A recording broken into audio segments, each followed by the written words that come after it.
Buenos días buenas tardes para la Fundación Vasculitis Colombia Internacional. Es un honor darle la bienvenida al webinar Vasculitis sin Fronteras, Perspectivas Globales, un espacio que une a Europa y América en una alianza para compartir conocimientos, experiencias y avances en el tratamiento de la vasculitis. En nombre de la Fundación Vasculitis Colombia y ABATAC, agradecemos profundamente su participación y compromiso con esta causa. Quiero también agradecer a los distinguidos panelistas, el doctor Ricardo Blanco y el doctor Juan Carlos Arana, quienes pues han dedicado su experiencia y su tiempo para compartirnos su conocimiento el día de hoy.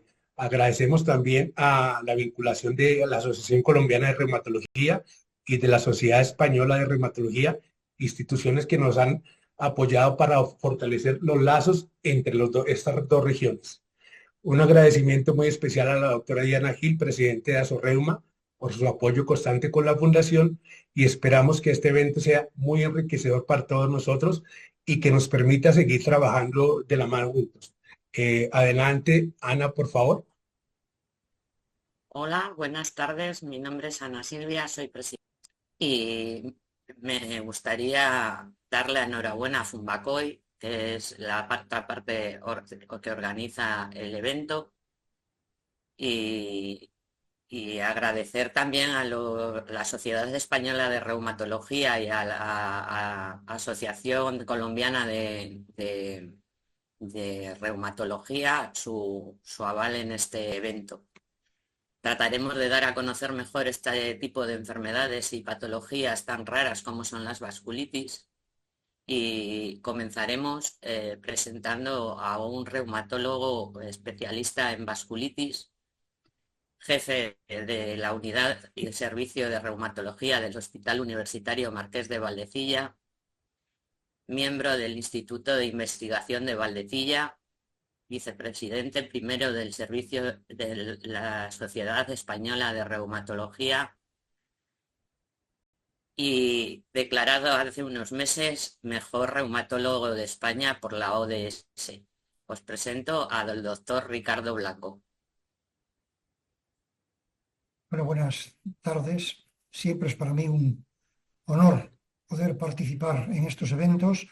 Yo les saludo desde Ecuador, que tengo el honor de estar ahora participando en el Congreso Nacional de la Sociedad Ecuatoriana de Reumatología, donde me he encontrado con muchos colegas de distintos países, de Argentina, de Colombia, de México.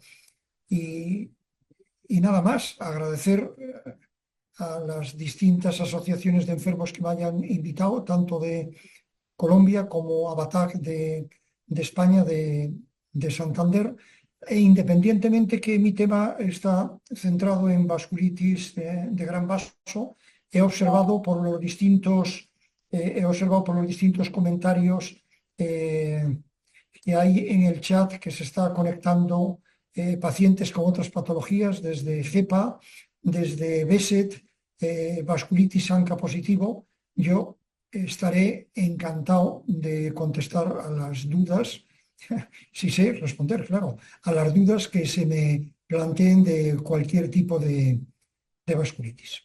Y ya sin más, vamos a ver si a la hora de compartir no hay ningún problema. Sí. Perfecto. Bueno, este es el tema que voy a tratar, pero nuevamente yo no sabía bien si iba a conectarse algún médico, y entonces he hecho una sesión que también es válida para médicos, es decir, que no solo es para pacientes, es decir, que yo lo intentaré explicar lo más sencillo que pueda. Vasculitis de vaso grande. Son mis conflictos de interés. Esta es la clasificación de las vasculitis. Aquí están la mayoría de las vasculitis. Esta es una clasificación que hace Janet, que tiene aquí en la foto. Es el jefe de anatomía patológica de Chapel Hill y es el líder de todo el grupo de vasculitis a nivel mundial.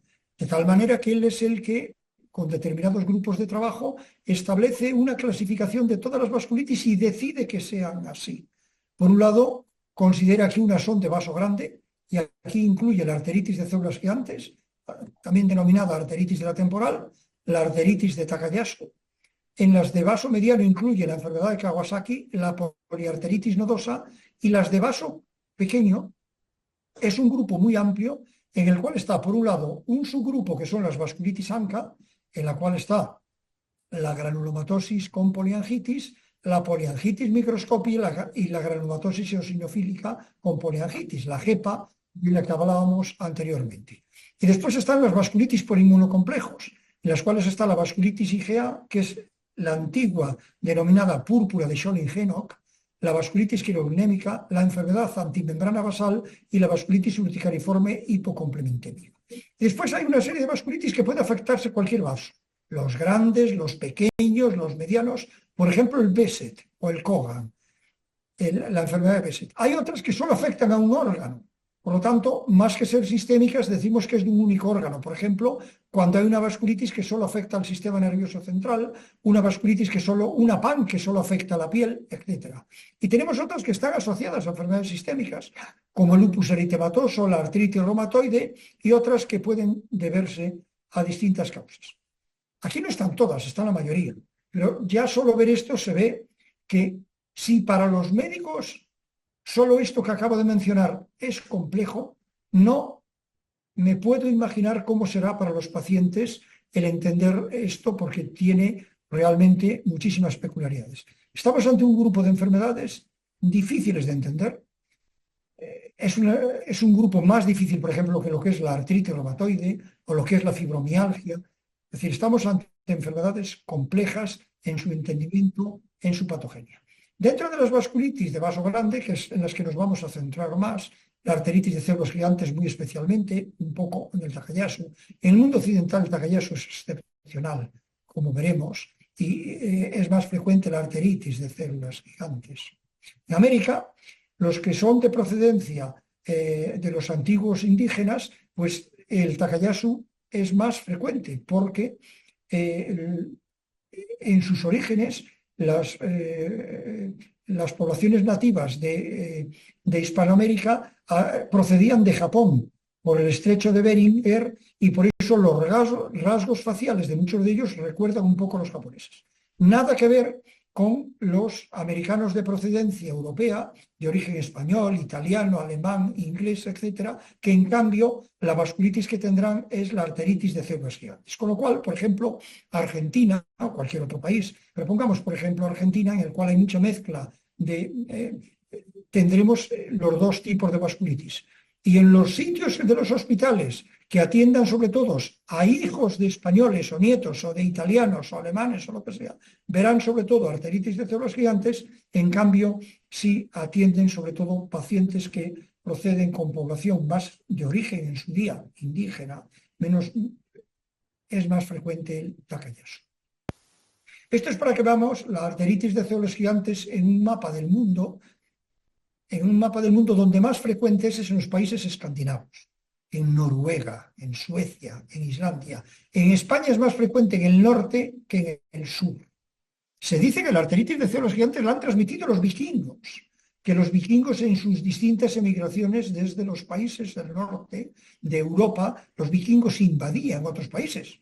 Está bien establecido que los propios vikingos han llegado también a América, aunque eso está discutido en la historia. Pero esto es para que veamos que sobre todo la arteritis es en los países del norte de Europa. En España hemos hecho ahora un estudio reciente, Arteser, que dice que hay 7,4, casi 8 pacientes por cada 100.000 habitantes mayores de 50 años. Es decir, y aún así es 20 veces más frecuente que el Takayasu. Es decir, si ustedes están en un sitio que tenga 100.000 habitantes, de 100.000 habitantes, cada año habrá 8 casos nuevos de arteritis de células gigantes. De Takayasu en España sería 20 veces menos. Un poco para que nos hagamos idea en el mundo occidental en general. Hablo de España, hablo de todo lo que es Europa. En América, en Hispanoamérica, están menos establecidos eso. Y en Estados Unidos, el país por excelencia de mezcla de razas. Pues en Estados Unidos ocurre algo muy curioso. Los estados que son sobre todo de procedencia de Europa, de los países del norte de Europa, por ejemplo la Clínica Mayo, que está en Rochester, en Minnesota, en esta zona de aquí, es muy frecuente. porque hoy los noruegos son muy ricos, pero hace 100 años eran muy pobres cuando cuando no tenían petróleo que tienen ahora. Entonces los noruegos emigraban muchísimo y emigraron sobre todo a determinados estados de Estados Unidos. Por ejemplo, a Minnesota, aquí en el centro, es un sitio que en invierno hace mucho frío, a Boston, etcétera. Y en estos sitios la arteritis de células gigantes es relativamente frecuente. En cambio, en otros sitios en los cuales ha habido menos emigración de Europa y que la emigración sobre todo ha sido de África y que son sobre todo gente de color, de raza negra, en esos casos casi no tienen arteritis de la temporal, porque la arteritis de la temporal no ocurre en la raza negra, tampoco ocurre en los japoneses prácticamente, que lo que tienen sobre todo es Takayasu, como Takayasu es un nombre japonés. Por lo tanto, la arteritis de células gigantes es más frecuente en el norte de Europa, va disminuyendo según bajamos y es más frecuente en el mundo occidental que en el mundo oriental. Sin más, y todo esto de estas vasculitis, todas estas vasculitis que hemos nombrado, aparte de clasificarlas, ¿cómo las diagnosticamos? Porque no es fácil de diagnosticar. Además, alguna de ellas comparte síntomas o signos de unas de otras y a veces el diagnóstico diferencial entre ellas no es fácil. Esta es una de las primeras clasificaciones de las vasculitis. Fíjense, qué distinta es de la que acabo de poner de Chapel-Hill. Esta es la clasificación de vasculitis de la doctora Zick, que solo consideraba estos 4 tipos. Aquí ya estaba la angeitis alérgica granulomatosa, esto es lo que hoy es la GEPA, Schur-Strauss. Está la arteritis de la temporal, que es lo que hoy llamamos arteritis de células gigantes, pero por ejemplo, no estaba aún descrito el Takayasu. En 1952 el Takayasu no se conocía. Por lo tanto, es una vasculitis mucho más reciente. Esto es para que se hagan idea, como decimos que la clasificación y los diagnósticos, que en parte son de Chapel Hill, es para que sepan dónde está Chapel Hill. Chapel Hill es la capital de Carolina del Norte, en la costa este de Estados Unidos. De aquí, de uno de sus hospitales, es de donde Janet, que tienen en la foto, es el jefe de servicio y es el que ha coordinado los grupos de clasificación. Por lo tanto, cuando oigan la clasificación de Chapel Hill de las vasculitis, que sepan que Chapel Hill es una ciudad de aquí, de Carolina del Norte, donde es el jefe de servicio de anatomía patológica, Janet. Y esta es la clasificación que hemos puesto antes de todas las vasculitis, ¿verdad? Según el tamaño del vaso, según si es ANCA positivo o no. ¿Cómo diagnosticamos los reumatólogos? O cualquier médico en general. El diagnóstico puede ser definitivo. El diagnóstico definitivo de una vasculitis exigiría una biopsia. Y ver realmente en la biopsia, cuando el patólogo mira al microscopio, ver realmente que hay vasculitis.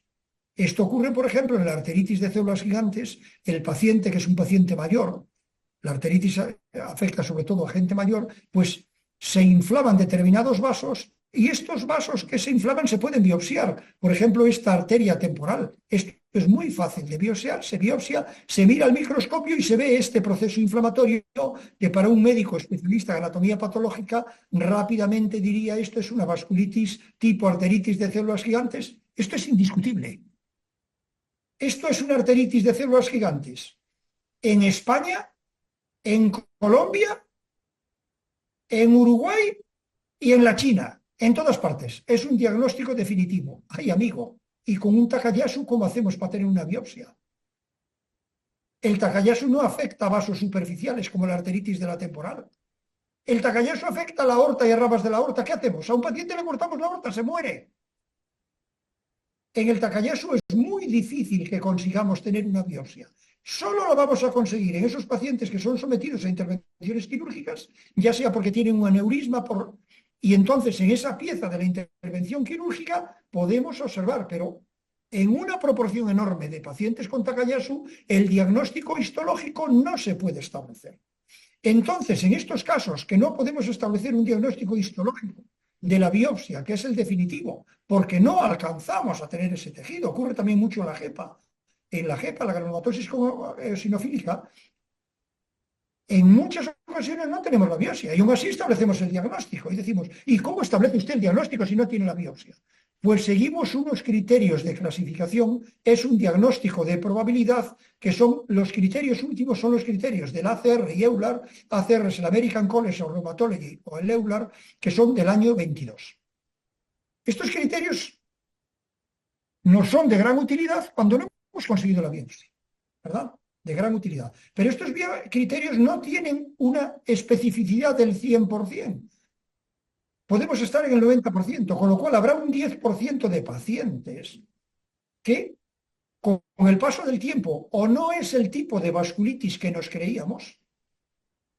Si tuviésemos la biopsia, esto es 100%, es indiscutible. Pero cuando no tenemos biopsia y utilizamos estos criterios, acertamos en el 90%, por muy bien que lo hagas. Pero hay un 10% que con el paso del tiempo cambia de tipo de vasculitis, y hay otros que, no considerando vasculitis con el tiempo, tenemos que decir, sí era una vasculitis.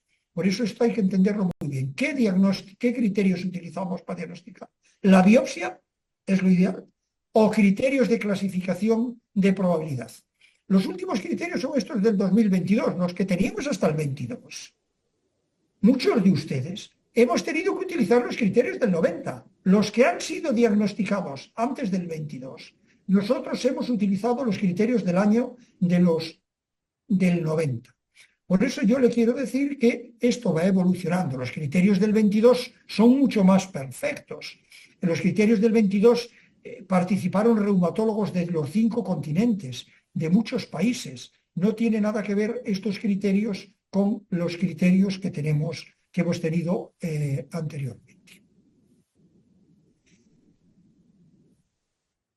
Por otra parte, los criterios, por ejemplo, de la arteritis de células gigantes son estos que estamos viendo ahora, en los cuales hay que sumar una serie de criterios, hay que tener más de 50 años, y si tienes rigidez son 2 puntos, 3 puntos, tal. Estos son los criterios. Y hay que tener al menos 6 puntos para decir que tienes una arteritis de células gigantes, ¿verdad? Al menos 6 puntos. Para el Takayasu son estos otros. Se van sumando distintos criterios y en este caso hay que tener al menos 5 puntos, ¿verdad? Y así es como diagnosticamos, pero esto, como vemos en la diapositiva, esto tiene unos criterios, una especificidad y una sensibilidad que no es del 100%, es del 88-96%. Esto implica que en determinados casos podemos equivocarnos. Visto cómo diagnosticamos la arteritis de células gigantes, otro aspecto que tenemos que ver también es cuál es la causa, cuál es la anatomía patológica. La causa en las enfermedades inmunomediadas del sistema inmune siempre podríamos decir lo mismo. En un paciente predispuesto genéticamente, por un proceso externo, habitualmente una infección, se desencadena un proceso inmune, una activación inmune, primero en la sangre. Esas células de la sangre después van a los tejidos. Estas células de la sangre, al activarse, dan clínica de fiebre, cansancio, dolor en los músculos, y cuando los tejidos, las células inflamatorias se van a los tejidos, entonces lo que nos encontramos es propiamente ya con la vasculitis. Desde un punto de vista inmunológico, lo que ocurre es que estas células inmunológicas tan importantes, las células son glóbulos blancos del subtipo linfocitos T, que deberían estar en equilibrio. Estas son las buenas, que pongo en verde, las T reguladoras, las TH17, las TH1. ¿Qué es lo que ocurre? Cuando hay enfermedad, lo que ocurre es que disminuyen estas células buenas y aumentan estas células malas. Con la enfermedad es como con la sociedad. Tiene que haber más buenos que malos. Si hay más malos que buenos, pues lo que nos encontramos es, por ejemplo, lo que ocurre en las vasculitis. Y esto es importantísimo entenderlo, porque si obviamente lo que tenemos demasiado TH17, TH1, lo que tendremos que hacer es bloquear estas sustancias que tenemos de más. ¿Qué es lo que ocurre? Esto es una arteria, por ejemplo, la arteria temporal, o esto es la aorta o una arteria asilar de un paciente con Takayasu. Porque la histología de la arteritis de células gigantes, la biopsia, y de una arteritis de Takayasu y una arteritis de células gigantes son muy parecidas. En la parte de afuera del vaso, este es un corte del vaso, en la parte de fuera empiezan a aparecer células inflamatorias. A continuación, estas células inflamatorias se van extendiendo hacia el vaso. Se van organizando. Esta es una célula gigante. Por eso se llama gigante, porque es gigante. Si se fijan, aquí hay 1, 2, 3, 4, 5. 5 células se fusionan y forman uno. Por eso es gigante, porque es gigante. Por otra parte, otras células de fuera no se llegan a fusionar, pero se relacionan entre sí. Y esta es lo que se denomina granuloma. Esto es granuloma, célula gigante, pero si se fijan, la arteria se va obstruyendo. Y al irse obstruyendo por el proceso inflamatorio, cada vez pasa menos sangre. Esto es lo que ocurre en una arteritis de células gigantes o Takayasu. Esto es su mecanismo de acción, en cambio de las otras, por ejemplo, la poliangitis microscópica, la púrpura de Schoening-Henoch, la panarteritis nodosa, la JEPA, el mecanismo es más de este tipo. No tiene nada que ver. A mí me han encargado la de vaso grande, por eso es la que les he explicado. Y hay que entender muy bien lo que es un vaso grande. Un vaso grande es la aorta y las ramas proximales, lo que ven en azul. La aorta, la parte proximal de las subclavia, de las femorales, etc. Esto es lo que son, el resto ya es mediano calibre. Esto es en un corte real lo que es la aorta, esto es lo que es una arteria temporal, esto es lo que es la arteria oftálmica, y esto es para ver cómo es una arteria muscular, por ejemplo, una arteria renal, una arteria temporal. En cambio, la aorta es distinta. La aorta, que se afecta típicamente en el Takayasu, a veces en arteritis de células gigantes, está formada por muchísimas fibras de elástica, casi no tiene músculo. Aquí hay mucho músculo, esto es músculo. En cambio, esto es elástica, son como fibras que tienen que aguantar la terrible tensión con la que sale la sangre del corazón, que aumenta de repente 140 y de repente baja 80. Y todo esto es elástica que como una goma da de sí. Esto es el corte de una aorta. Todo esto son fibras elásticas. Esto que dibujo yo por aquí son fibras elásticas. Si el proceso inflamatorio ocurre, estas fibras elásticas se rompen aquí al principio y entonces la sangre empieza a meterse dentro de la pared. Cada vez va avanzando más y queda aguantado solo por la parte de fuera, que es la adventicia. Esto es un aneurisma. Un aneurisma es porque se van rompiendo, la sangre se va metiendo y queda todo, pero claro, la sangre tiene que ser aguantada todo por este trocito tan pequeño que es la adventicia. Si se rompe la adventicia, el aneurisma se diseca y se produce una disección aórtica de un aneurisma, que es la complicación más grave del Takayasu. La complicación más grave del Takayasu es que este aneurisma se rompa y entonces el paciente, toda la sangre se va para afuera y se muere por una disección aórtica. Los aneurismas es una complicación tardía y en cambio otras complicaciones son más precoces. Esta es una arteria muscular, esto es todo músculo para que vean, y esta es una arteria muscular cuando está normal, por ejemplo una arteria temporal, y después de la arteritis de células gigantes se obstruye casi por completo y al no poder pasar la sangre, por eso da clínica al enfermo, porque no circula bien la sangre. Y la sangre tiene que llegar a todos los órganos. Si la sangre no llega, por ejemplo, a los vasos de los ojos, lo que ocurre es que ese paciente se queda ciego. La complicación más grave de la arteritis de células gigantes es la ceguera, porque esto, imaginemos que sea la arteria oftálmica, la que nutre el ojo. Si esto se obstruye y no llega sangre al ojo, el ojo no ve, se muere.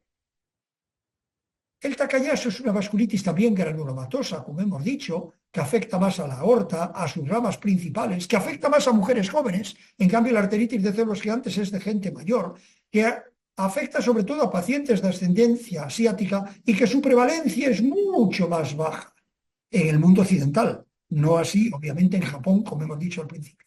Y la anatomía patológica, la biopsia, si dispusiésemos de ella, es exactamente igual que la de la arteritis de células gigantes. Se establecen una serie de subtipos del Takayasu según el tipo de arterias a las que afecta, ¿verdad? Al igual que también hay un subtipo de arteritis de células gigantes. Unas son isquémicas, otras son inflamatorias. Las isquémicas son las que afectan a los ojos y te pueden dejar ciego, las que afectan a la cabeza y pueden dar ictus, son las más graves. En cambio, las inflamatorias son las que dan más dolor en los músculos, más fiebre, aumento de velocidad, pero no es grave. Lo grave es la isquémica en la arteritis, porque es irreversible, y en cambio la sistémica. La arteritis de células gigantes hoy se clasifica en dos tipos, la craneal y la extracraneal. Craneal sobre todo cuando afecta a los vasos de la cabeza y extracraneal cuando afecta sobre todo a la aorta, como el Takayasu, y a sus ramas extra. Tienen una serie de manifestaciones que tienen sus peculiaridades. Esto lo tenemos que saber los médicos. ¿Por qué? Porque la extracraneal es más difícil de tratar. Exige tratamiento, por ejemplo, con tocilizumab durante más tiempo, con corticoides. En cambio, la craneal, que a priori parece más grave, en cambio es más fácil de conseguir controlar. La extracraneal son un poquito más jóvenes. Cuando digo más jóvenes, digo 60 años. En cambio, la craneal estamos hablando de pacientes de más de 70 años, con una serie de características que tienen sus peculiaridades, unas y otras. Nosotros hemos trabajado mucho, esto ha sido la tesis doctoral de una compañera nuestra, la doctora Diana Prieto, en la cual demostró que desde el punto de vista genético la arteritis de células gigantes es igual la craneal que la extracraneal, y la histología es lo mismo en una que en la otra. Bien. Y el tratamiento, que es algo que siempre nos interesa y nos preocupa mucho. El tratamiento, tenemos por una parte el tratamiento convencional, tradicional, el tratamiento de siempre, y los nuevos tratamientos. Esto lo tenemos que saber los médicos, tenemos que saber cuál es el tipo de respuesta inmune para saber qué tratamiento hay que dar. Si hay que dar corticoides a dosis muy altas, corticoides no tan altos, si hay que dar antiagregación con aspirina, si hay que ir a fármacos biológicos. Esto lo tenemos que dominar nosotros claramente, si no, no usaremos el tratamiento adecuado. Los corticoides es un arte médico. Este es el grupo de la Clínica Mayo en Estados Unidos, en la cual dice cómo habría que utilizar los corticoides, empezando por 60 miligramos, ir bajando poco a poco. Pero esto, si un paciente empieza con diabetes, tiene mucho Cushing o lo que sea, la bajada la hemos de hacer más rápido y después hay que irse adaptando continuamente a las características del paciente y siempre intentar utilizar la dosis más baja posible. Se sabe que las vasculitis y los corticoides hay que darlos todos los días, no cada 2 días. Por ejemplo, en el lupus se podría dar cada 2 días. En el lupus eritematoso sí se puede, pero la arteritis de células gigantes no. Y además se sabe que los corticoides no interfieren en la biopsia de una arteritis de células gigantes. Es decir, que al paciente si hay que dar corticoides, se lo damos, aunque al día siguiente o a los 2 días tengamos que hacer una biopsia, porque no va a interferir en la biopsia. Este ya es un artículo muy antiguo que hicimos del año 98 sigue siendo uno de los artículos más clásicos de la afectación visual de la arteritis de células. Bien, esta es una de las complicaciones más graves de la arteritis de células gigantes, la afectación visual y los ictus, y nosotros hicimos este trabajo que publicamos en Arthritis and Rheumatology, y que vimos que hay que dar corticoides, y que los corticoides hay que darlos sobre todo en las primeras 24 horas, empezar cuanto antes, porque si tienes pérdida de visión y das corticoides más tarde de 24 horas, el paciente no recupera la visión. Por otra parte, cuando se compara si hay que dar bolos de metilprednisolona o prednisona bioral, da la sensación que en complicaciones graves los bolos de metilprednisolona funcionan más rápido que la prednisona bioral. Esto lo tenemos que saber bien, y este es otro trabajo de que va bien dar antiagregantes, como son la aspirina. Pero claro, estas dosis de corticoides tan elevadas dan muchos efectos secundarios. El 86% de los pacientes tienen efectos secundarios. Unos tienen diabetes, otros osteoporosis con fracturas, sangrado digestivo, hipertensión, infecciones, cataratas. Los corticoides dan cataratas con mucha frecuencia. Entonces necesitamos, y además muchos tienen brotes, recaídas.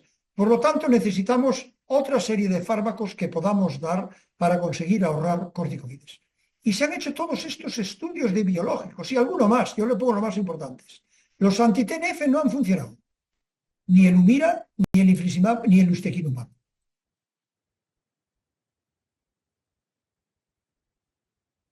El Abatacept tiene datos en el límite, podría funcionar, pero muy en el límite. El que funciona parece ser que es más el tocilizumab. El tocilizumab es el fármaco con este tipo de vasculitis más útil. Y otros están en estudio, este se ha paralizado, el secukinumab tendremos resultados en los próximos meses, confiemos en que funcionen, y después tenemos este gran grupo de los yakinib.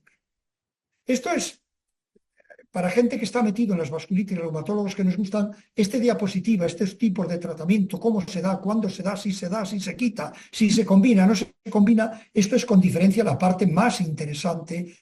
Estos son los distintos ensayos clínicos que están en marcha, y esto en arteritis de células gigantes son lo que tenemos. Tocilizumab, secukinumab, upadacitinib. El upadacitinib se acaba de presentar en el Congreso de Viena en junio. Aún no está ni publicado el upadacitinib en arteritis de células gigantes. Está comunicado en el Congreso de Viena y ahora se volverá a presentar datos en el Congreso Europeo de Washington con este fármaco en arteritis de células gigantes, en el cual tengo el honor de participar en ese trabajo. Es decir, que yo lo que voy es que el campo de las vasculitis, que estén ustedes tranquilos, que se está investigando muchísimo. En arteritis de células gigantes una barbaridad, en Takayasu un poco menos, pero en la mayoría de ellas se está investigando mucho. El tocilizumab en la primera vasculitis que se utilizó fue en el Takayasu, en Japón, el profesor Nishimoto, y se publicó ya en el año 2008. En el 2008 el primer paciente del mundo recibió tocilizumab con un Takayasu. Era un paciente refractario a todo, y así se empezó. Y posteriormente el tocilizumab, que en Japón, en el año 2008, como decimos, se utilizó en el Takayasu, en Europa, en Suiza, en Berna, el profesor Villiger lo utilizó en una serie de pacientes ya en el año 2011. Aquí es cuando nosotros empezamos ya a hacer nuestros estudios desde nuestro hospital.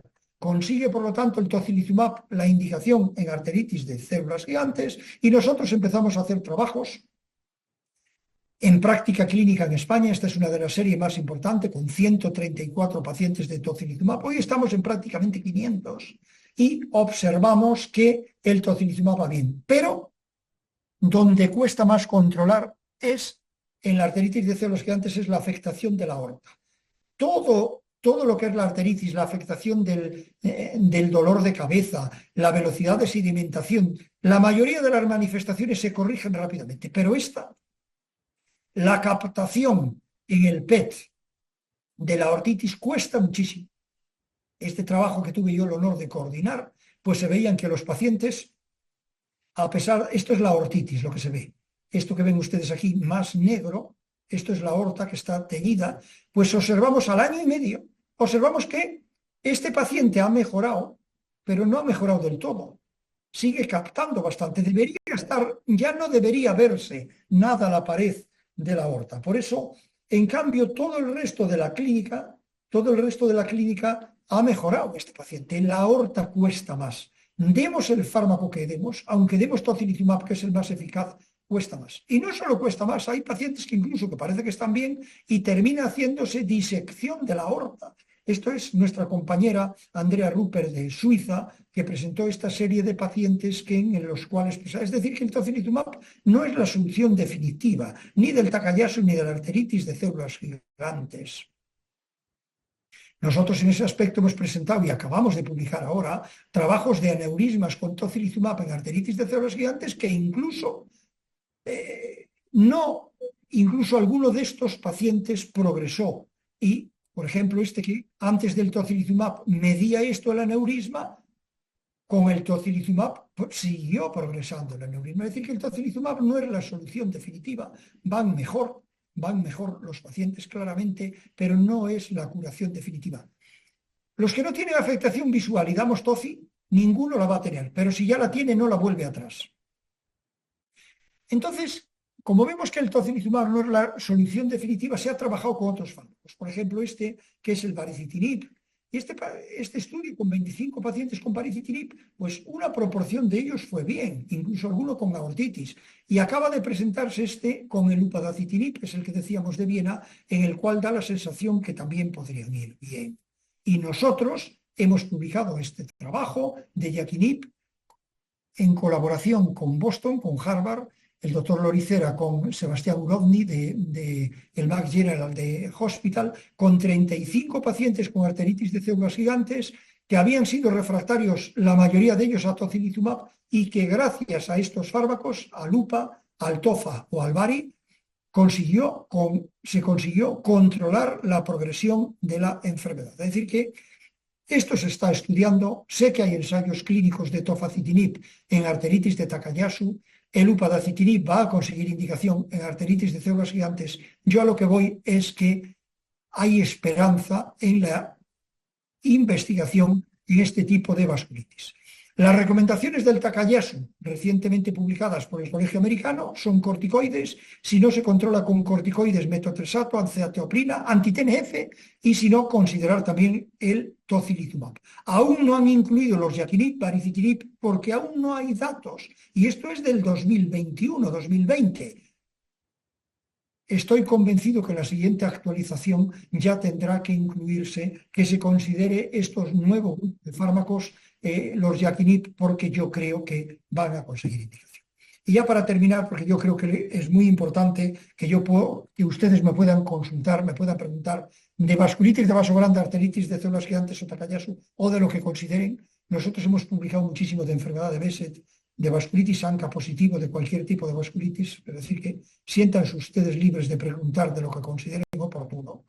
Hemos visto qué es Chapel Hill, que sistematiza las vasculitis según el tamaño del vaso, que los criterios de clasificación que tenemos actualmente vigentes son los del 2022, tanto de la Sociedad Europea de Reumatología como de la americana, que desde un punto de vista patogénico hay una alteración de las células inmunes, aumentando la respuesta TH1, la TH17 y disminuyendo las T reguladoras, que tenemos distintos fenotipos, que existe gran variedad. Esto lo que significa es que cada paciente es distinto, que existe gran variedad y que el tratamiento, aparte de los corticoides y de tratamiento tradicional, como puede ser el metotrexato, aceatoprina, etc., existe una serie de biológicos que pueden ser eficaces, tocilizumab, anti-TNF, tocilizumab en el Takayasu, en la arteritis de células gigantes el tocilizumab, y que hay otra serie de fármacos más novedosos, que son los yatinib, tofacitinib, baricitinib, upadacitinib, que en este momento están en fase avanzada de ensayo clínico. Y nada más. No sé si alguien me quiere preguntar, o veo que hay preguntas en el chat.